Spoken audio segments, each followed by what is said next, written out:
ETF index mutual funds నేర్చుకుని stock మార్కెట్లో రాణించాలనుకుంటున్నారా? వెంటనే ఈ నెంబర్కి కాల్ చేయండి. కారుణ్య కర్పూర కటాక్ష నిరీక్షణేన తారుణ్య సంవలిత శైశవ వైభవేన ఆపుష్ణతా భువనమద్భుత విభ్రమేణ శ్రీకృష్ణ చంద్ర శిశిరీకురు లోచనం మే. ఓ కృష్ణచంద్రుడా, నా యొక్క కళ్ళని చల్లగా చేయమని కోరుతున్నాను. భాగవత కథాసుధ 5వ భాగంలోకి వచ్చాం. శ్రీకృష్ణ లీలలు వింటున్నాం. ఎందుకు యశోదానందులకి కుమారుడిగా జన్మించాడనే వివరం కూడా విన్నాం. ఇప్పుడు తర్వాత శ్రీకృష్ణ లీలలు తెలుసుకుందాం. సుఖమహర్షి నిరంతరాయంగా కృష్ణలీలల్ని పరీక్షణ్ మహారాజుకి తెలియజేస్తున్నాడు. కృష్ణుడి అల్లరి చేష్టలకు అప్పుడప్పుడు విసుకున్నా సహించలేక కోపగించిన గోకులంలో అందరికీ ఆయన అంటే పంచప్రాణాల పిల్లవాడంటే. అల్లరి చేష్టలు తలుచుకుంటే నిన్నేం చేశాడో తెలుసా, మొన్నేం చేశాడో తెలుసా అని ఒకళ్ళకొకళ్ళు చెప్పుకునేవాళ్ళు.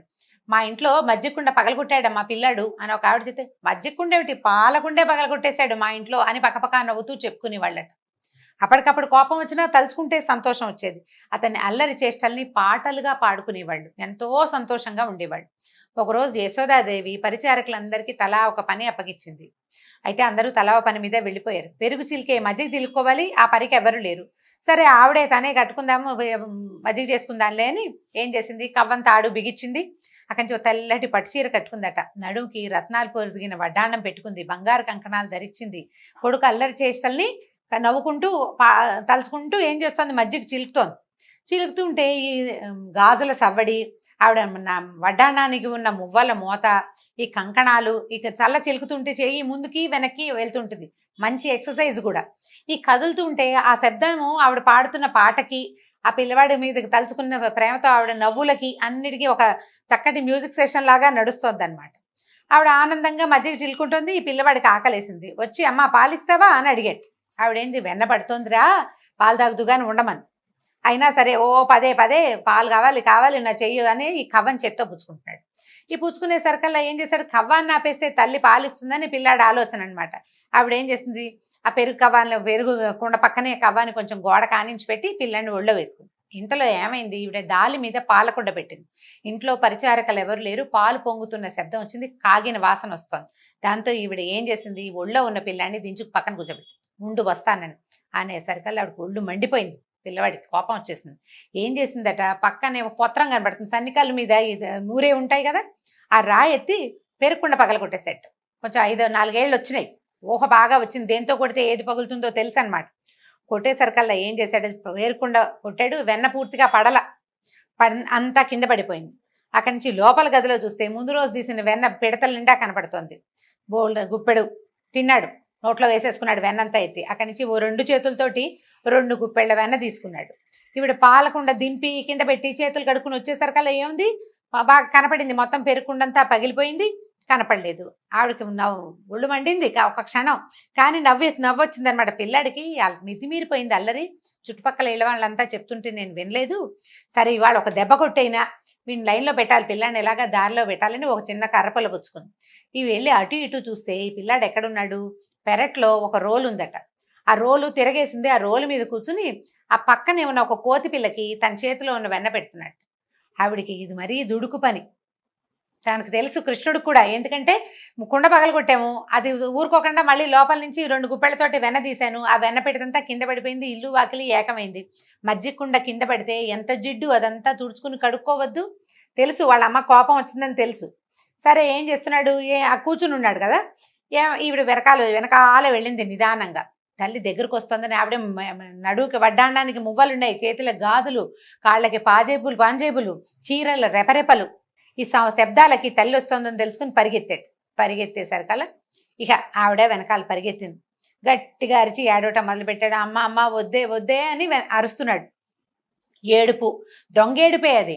ఈ పరిగెడుతూ ఉంటే ఏమైంది, ఈ ఏడవటం, ఈ మొహం కళ్ళు పేస్తున్నాడు. కళ్ళ నిండా కాటికి పెట్టారు, మొహాన్ని కస్తూరి పొట్టు పెట్టారు.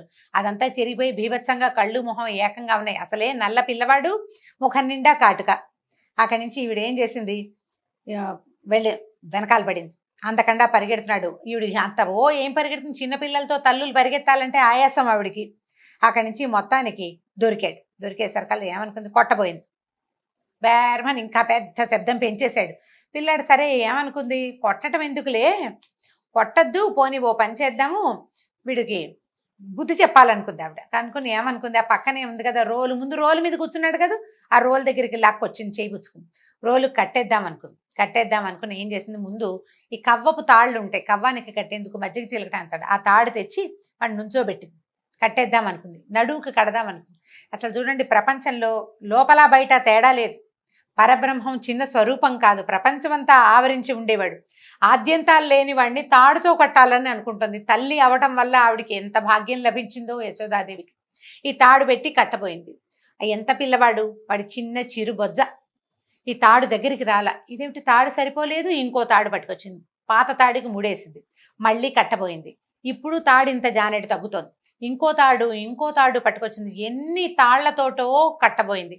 మనం నిన్నటి దాకా చేసుకున్న కార్తీక దామోదర ప్రీత్యర్థం అని చెప్పుకున్నాను చూడండి, ఆ దామోదర నామధేయం ఇందువల్లే వచ్చింది. ఈ కట్టబోయింది, కట్టి ఆవిడికి విసుగు పుట్టింది, ఆయాస పడిపోతోంది. మళ్ళీ వదిలేయటం, ఇంకో తాడు వెతుక్కురావటం, ఈ లోపల ఈ పిల్లాడు వెళ్ళిపోతాడేమో అని కంగారు, హైరానా.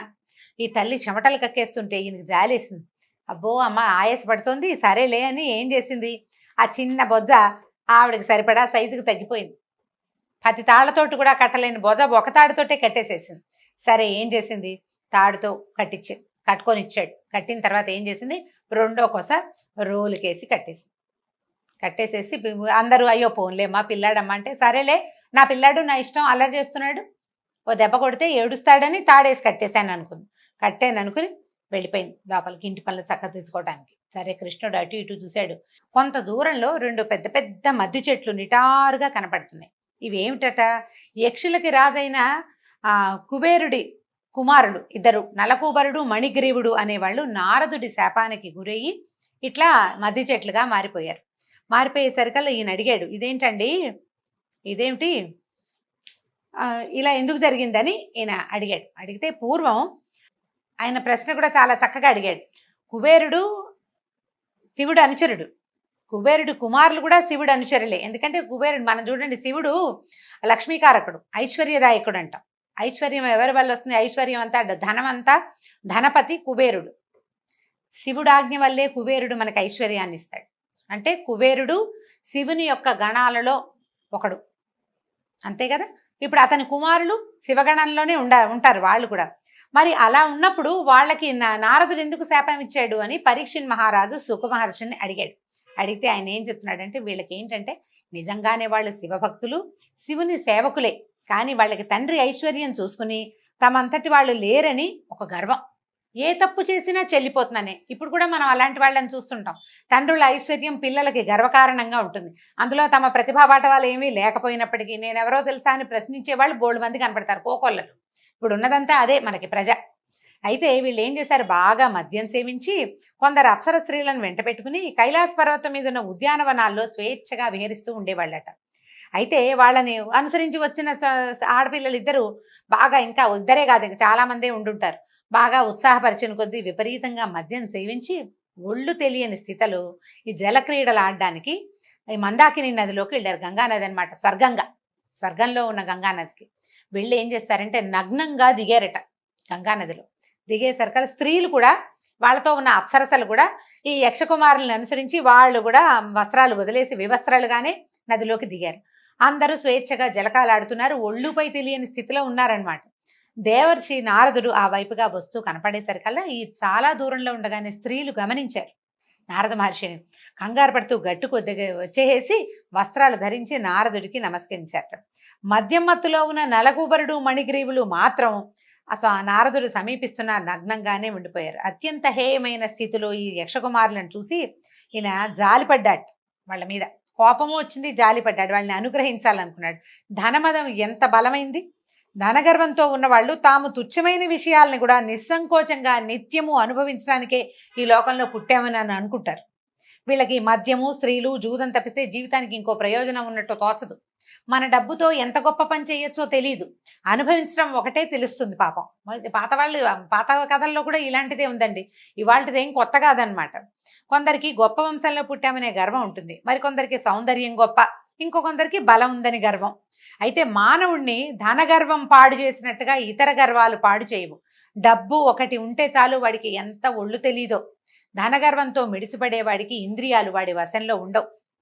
దానికి తోడు యవ్వనంలో ఉంటే తనకు మరణము ఉండదు, వృద్ధాప్యం ఉండదు. నమ్మరు, రేపొద్దున ముసలితనం వస్తుంది, మరణిస్తాము లాంటివి అసలు తట్టదనమాట. మాయ అట్లా ఉంటుంది, డబ్బు మాయ. శరీరమే తానని, ఇదే శాశ్వతమని అని అనుకుంటారు. అని అనుకుని ఏం చేశాడంటే ఈయన, వీళ్ళు ఈ దేహమే నేను అని అనుకునే ధనమదాంధులు ఈ యక్షకుమారుల్లాగానే అంటే ప్రవర్తిస్తారు. ధనమదంతో కళ్ళు మూసుకుపోయిన వాడికి కళ్ళు కనిపించేలాగా చేసే దివ్యాంజనం ఏంటంటే దరిద్రమే, వాడికి ఏమీ లేకుండా చేసేయాలి.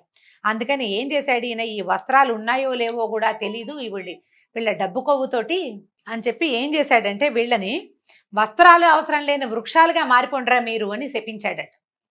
శపించినా వాళ్ళు వృక్షాలుగా మారినా కూడా వీళ్ళకి ఆలోచించే శక్తి ఉంటుంది, పూర్వజన్మ స్మృతి పూర్తిగా ఉంటుంది. అనుక్షణం పశ్చాత్తాపంతో దహించుకుపోయి దోషం పోగొట్టుకుంటారు, తర్వాతైనా తప్పులు చేయకుండా ఉంటారని శపించాడు. శపించి ఎలా చెప్పాడంటే 100 దివ్య సంవత్సరాల తర్వాత వసుదేవుడనే యాదవరాజుకి కుమారుడిగా కృష్ణుడనే నామధేయంతో శ్రీమన్నారాయణుడు భూలోకంలో అవతరిస్తాడు.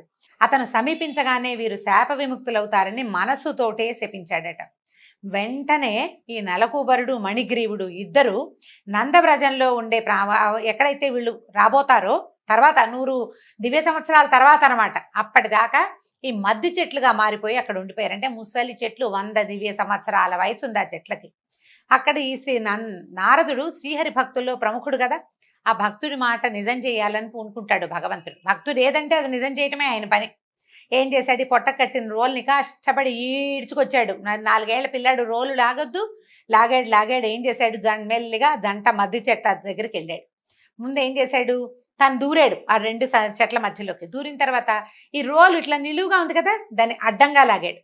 అడ్డంగా లాగడానికి ప్రయత్నం చేశాడు. ఎట్లా కనపడింది అది, చిన్నవాడు కాబట్టి చెట్ల మధ్యలో ఉన్న చిన్న సందులో నుంచి దూరిపోయాడు, చిన్నపిల్లవాడు కాబట్టి.